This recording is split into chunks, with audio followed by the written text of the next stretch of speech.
together, with over 6 years. There's a lot of doubt cast on this. I'm not sure what the actual number is, but this is what they claim. Lucas and Toole met in 1966 and they instantly became lovers and partners in crime. Both the men had already done time in prison before, specifically for murder. Henry Lee Lucas served 10 years for the murder of his employer. Otis Toole had only been 14 years old when he lured a traveling salesman into the woods and then ran the man over with his own car. For both men, it became something that wasn't done out of necessity, but because it brought them pleasure. And it became an addiction of sorts for them. Together, Henry Lee Lucas and Otis Toole were 26 in the 70s, killing as many people as they could, but they mostly sought out victims who were more vulnerable, such as others, sex workers, migrant workers. After law enforcement put them both behind bars again, putting an end to their murder spree, Otis Toole and Henry Lee Lucas confessed to a plethora of crimes, even though they had not committed some of them. Otis Toole insisted he'd murdered 6-year-old Adam Walsh, leading police to a bench outside of a Sears store where he claimed to have kidnapped Adam from. He also brought authorities to a turnpike, where Toole said that he remembered Adam crying for his life. After this, he brought them to a bridge in Jacksonville and explained how he had cut Adam's head off. Toole was technically never charged with Adam's murder, and his story changed over the years. But Adam's father, John Walsh, believed that Toole was the person who killed his son and murdered him. And in 2008, the Hollywood police agreed to the case. It doesn't help give Toole credibility, though, when his buddy Henry Lee Lucas has openly admitted to falsely confessing hundreds of murders that he had nothing to do with, and he's become infamous for this. Henry Lee Lucas admitted that confessing to these crimes gained him extra privileges in prison, and every time he got to leave his cell, he got to leave the prison and go to different places so he could the scene and tell them what happened. And he really liked this because sometimes the police would stop fast food on him. So he basically just did it to take a break from jail. But before he died, Henry Lee Lucas bragged that he made fools out of the police and that he was out to Texas law enforcement. So let's look at runs out in December of 1981 and somehow manages to make it almost 1,400 miles from St. Louis to Arizona, most likely by hitchhiking. By February of 1982, almost a year after she left her home, Carolyn was still alive and doing okay, aside from the toothache, right?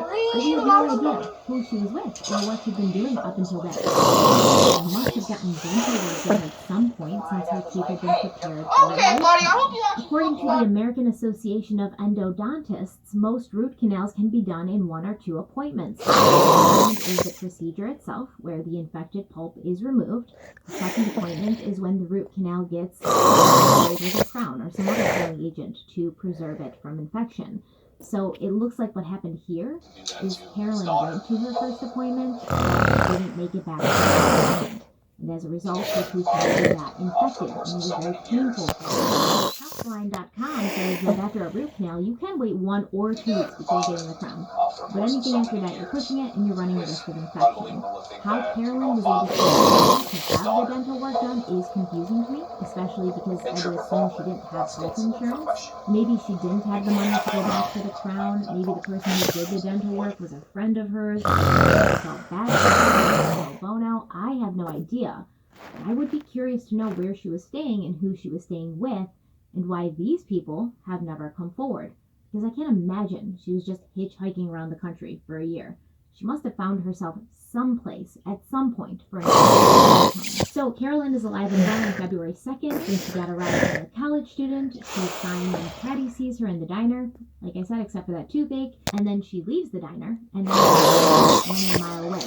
It does make sense that the man she was with would have been the one who did this to her, since she seemed comfortable with him. She told Patty that she was going to stay with him, so why did she break away from this man so soon after telling Patty that she was going to stay with him? Maybe they'd been traveling together for some time, which raises the question, what was his motive to kill her? And more importantly, right, who is he? And I don't think that this question will ever be answered. If the man was in his 50s in 1982, he's most likely dead by now. And since it was a sexual assault, it looks like there would be no DNA to compare against to identify him, or to put in these databases to find him. I do hope that the police at the time scraped underneath Caroline's fingernails.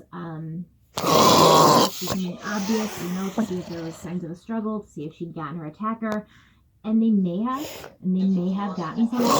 When the sheriff's office could very well have a DNA profile, but they haven't released it to the public. Once this new information came out connecting Valentine Sally to Carolyn Eaton, current Sheriff Jim Driscoll of True Crime Arizona, quote, and believes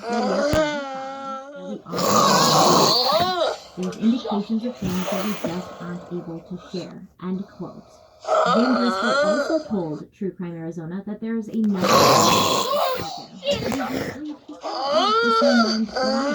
Carolyn was the victim of one of these killers who used the get rid of the bodies, and then get out of town. We know it. Those are the ones who've been or were out there. We never have been. We never will be. What happened to Carolyn doesn't strike me as a one-time thing. Or is used to driving these highways, is picking up the his first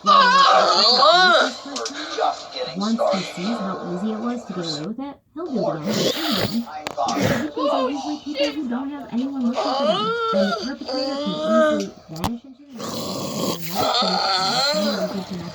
Tracking down these kinds of killers is virtually impossible unless they do something stupid and get caught. And even not all of these killers can really be they're all going to be brought into custody for one murder and then admit to every other murder they've ever committed in their lifetime, right? They usually don't want to do that. There's another thing. This man Carolyn was with was the same man she'd been with the whole time, which means she would have left St. Louis with him. This is possible. Usually, they won't leave their house unless they have a backup plan, or they have someplace to go, or they have someone that they know they can count on. Maybe Carolyn knew this man from her hometown, or maybe he was a truck driver who came through St. Louis a lot, and they found out they shoot up with him. But if that's the case, why did he wait a year to kill her? So although I think it's a viable theory for those who have it, I don't think it's the most likely scenario. There is one person who will never forget Carolyn, and that's Patty. Patty said when she met Carolyn, she was a pretty girl who smiled a lot.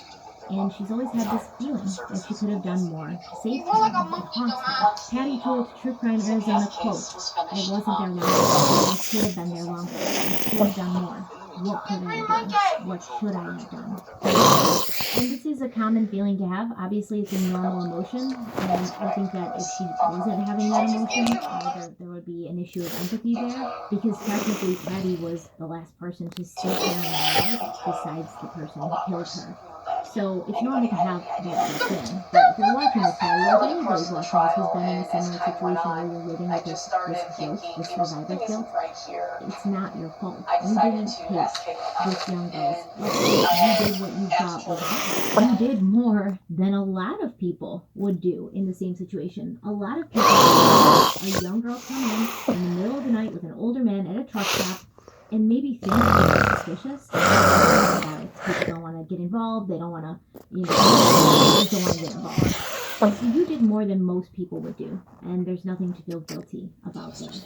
And like I said earlier, I know I voiced my personal issues with DNA companies. I don't like the idea of companies having my DNA, but I will say that if you're a person whose loved one is missing, maybe it is worth it to put your DNA out there and put it in some database. This is how Carolyn was eventually identified, because a family member spit into a tube to find out where their DNA had come from, and because of this, a missing girl who was brutally murdered and discarded now has a name.